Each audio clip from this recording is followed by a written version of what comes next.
आगे हम देखते हैं जी प्रोकैरियोट और यूकैरियोट एनिमल्स के अंदर डिफरेंस को देखते हैं, ठीक है। प्रोकैरियोट्स और तो प्रोकैरियोट और यूकैरियोट्स में क्या डिफरेंस है, तो वो हम बाकी जो ऑर्गेनेलिज वगैरह थी उसके साथ साथ डिस्कस करते रहे हैं, अभी भी हम इसको डिस्कस कर लेते हैं। तो सबसे पहले देखिए प्रोकैरियोट और यूकैरियोट में जो वाज़ा डिफरेंस है, तो उसमें क्या है जी, देखें प्रोकैरियोट्स के अंदर फाल्स न्यूक्लियस मौजूद होता है। फाल्स न्यूक्लियस से क्या मुराद है कि उसका जो न्यूक्लियस है उसके इर्द-गिर्द कोई मेम्ब्रेन मौजूद नहीं होती, ठीक है? और कोई वाज़ह डिस्टिंक्शन नहीं होती कि ये न्यूक्लियस है, ठीक है? कोई वाज़ह डिस्टिंक्शन नहीं होती, आप जस्ट जो है उसको अज़्यूम कर रहे होते हैं कि ये जो है वो न्यूक्लियर फॉर एग्ज़ाम्पल ये जो है वो एक सेल है प्रोकैरियोट और इसके अंदर जो डीएनए है और जो जेनेटिक मटीरियल है वो इस तरह से पड़ा होगा, ठीक है? और इसी तरह अगर आप यूकैरियोटिक सेल देखें तो उसके अंदर क्या होगा कि ये अंदर क्या है न्यूक्लियस इस तरह से वाज़ह आपको नज़र आएगा, ठीक है? डीएनए जो न्यूक्लियस है वो अंदर आपको इस तरह वाज़ह नज़र आएगा, जबकि इसके अंदर कोई बाउंड्री मौजूद नहीं होगी। दूसरा डिफरेंस क्या है कि न्यूक्लियर मेम्ब्रेन जो है वो प्रोकैरियोट के अंदर एब्सेंट होती है, तब भी वो डीएनए वगैरह जो है वो इस तरह बिखरा हुआ पड़ा होता है साइटोप्लाज़्म के अंदर। जबकि इसके अंदर क्या होता है यूकैरियोट के अंदर कि उसके अंदर न्यूक्लियर मेम्ब्रेन प्रेज़ेंट होती है, ये हमने कल के टॉपिक में पढ़ी थी, ठीक है? न्यूक्लियर मेम्ब्रेन जो है प्रेज़ेंट होती है, बल्कि डबल मेम्ब्रेन होती है और जो कि दूसरी साथ में क्या है एंडोप्लाज़्म रफ एंडोप्लाज़्मिक रेटिकुलम के साथ कंटीन्यूअस होती है, ठीक है?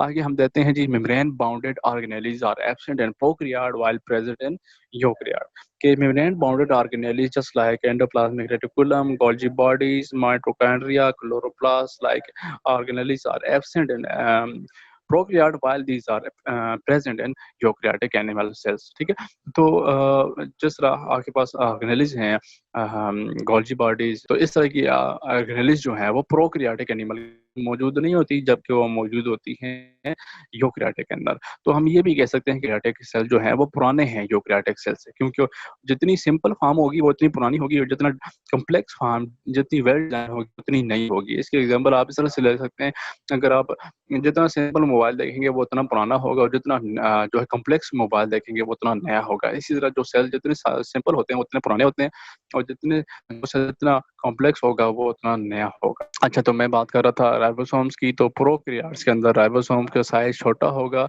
जबकि यूकैरियोट्स के अंदर राइबोसोम का साइज़ जो है वो बड़ा होगा, ठीक है? जो सेल वॉल है प्रोकैरियोट्स के अंदर, जो सेल वॉल है वो एक बहुत ही बड़े लार्ज मॉलिक्यूलर वेट के मॉलिक्यूल से बनी होती है, जैसे कहते हैं म्यूरिन, ठीक है?